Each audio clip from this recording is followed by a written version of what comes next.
people call me, I always advise them what I've done myself. Write everything down. Yeah. It doesn't necessarily need to become a book, but make a log. Write everything down you remember, and you will notice that as soon as you start writing down, you will remember more. Yes. And then I tell them that they can email it to me, and I can say, I recognize that. And I think it is so important that these people are acknowledged in their feelings, because as soon as they recognize it, after recognition, they can get their acknowledgement, I think. Yeah. And then they can start processing. And either you can do this all by yourself, or you can go to psychiatrist. And I think therapists can treat you like every person that has a youth trauma, Yeah. wherever it's incestuous or child molestation or whatever. Yeah. I think that it's just the same. You want to be taken seriously, Yeah. and it helps talking with people who have experience, and that is brilliant on the internet because there are forums to help you with it. So I think that is a way to cope with it. But the fathers are a forgotten group. Yeah.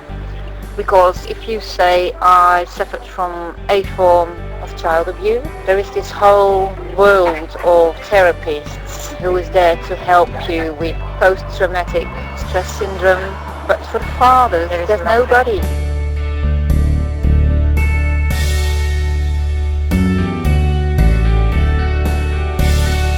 And what are the consequences of a Munchausen by proxy youth? Victims who now have children of their own, Yeah. they are very, very insecure. Yeah. Either they think I look like my mom and they think I'm a Munchausen by proxy perpetrator, or I go too late and then they think I'm Left your mother. So Yeah. either way is wrong. These ladies. One, her son had sprained his ankle and she was very firm on him. She said, come on, you just walk on and don't be a sissy. Because deep down she was afraid that she would be accused of Munchausen by proxy by running to the doctor right away. And she let the child walk for 2 days, and then he was really in pain and she went to a doctor, and then it appeared to be broken. And she felt so guilty. Yeah. And she said she had the feeling, still has the feeling that she never can be a good mom, because either way, whatever she does, or she thinks she goes too quickly to a doctor or too late, her feeling is that she will never be able to do it good, that she can never be a good mom, that she can never be a good mother. So that is one of the side effects too.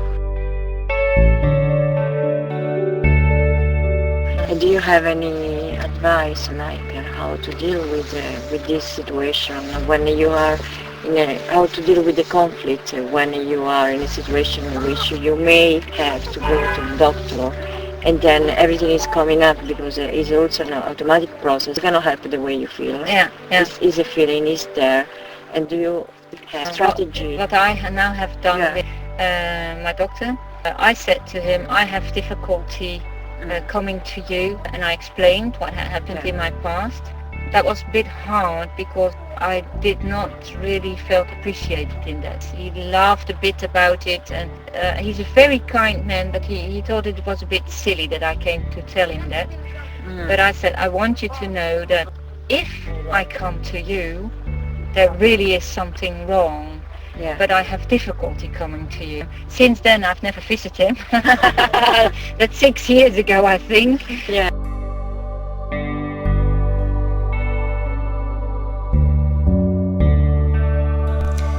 I was also thinking how to deal with the situation the moment you discover.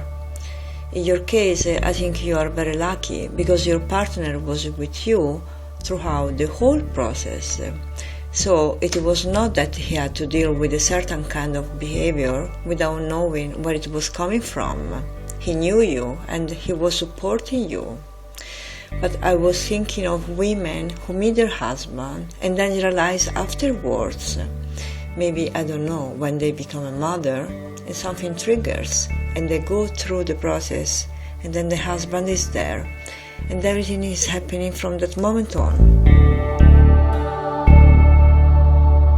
I think honesty and being positive is the best thing, without playing a victim.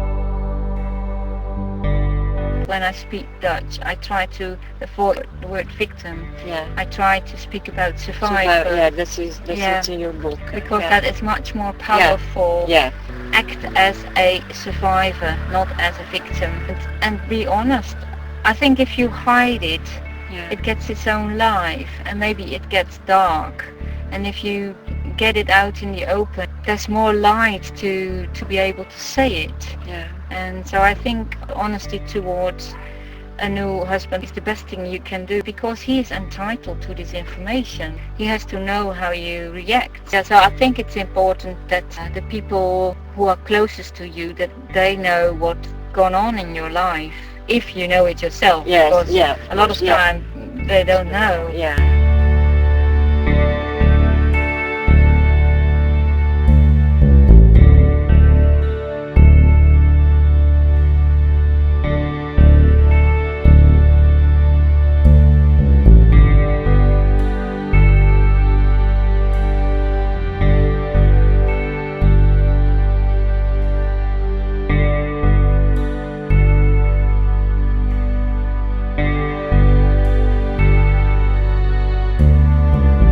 People who survived it a lot of time think that other people will not believe them.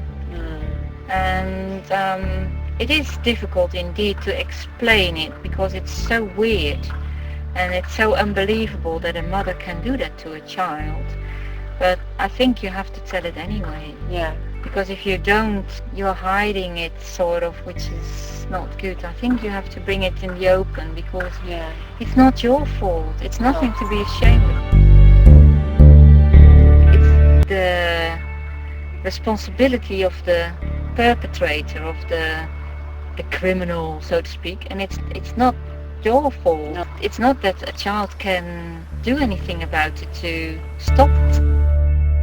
A lot in Holland to raise awareness in Holland. I was just wondering if you're doing the same also in France. Not yet, because I tried to get my book translated into French, and I have not been successful so far. At this moment somebody is reading it in Dutch, and I hope that she will be able to either translate it or advise it to a publisher to have it translated. But the problem is I cannot pay a translation. So I would really create awareness in France, because in France people go to the doctor very, very easily. Yeah. And I think that a culture like that is a perfect base to perpetrate Munchausen by proxy. So as soon as it is translated, I will continue my mission. Yeah. Would you counsel women? No, because I'm not a professional therapist, and I'm only a, we would say in Dutch, ervaringsdeskundige. Yeah. When I get an email from somebody, I always say, I'm not a therapist. I only can speak with you as a friend. In that matter I can answer you, but I cannot be a therapist. I cannot advise you in difficult situations as a therapist, what you have to do. So no, I would not counsel, but my email box is open for everybody who wants to ask questions or wants to tell its story, because I know it is so important that somebody acknowledges you. So if my French is well enough to help them, and the book is published in France, then I can help people in that way. And I most certainly will try to have conferences to create awareness, but not more than that.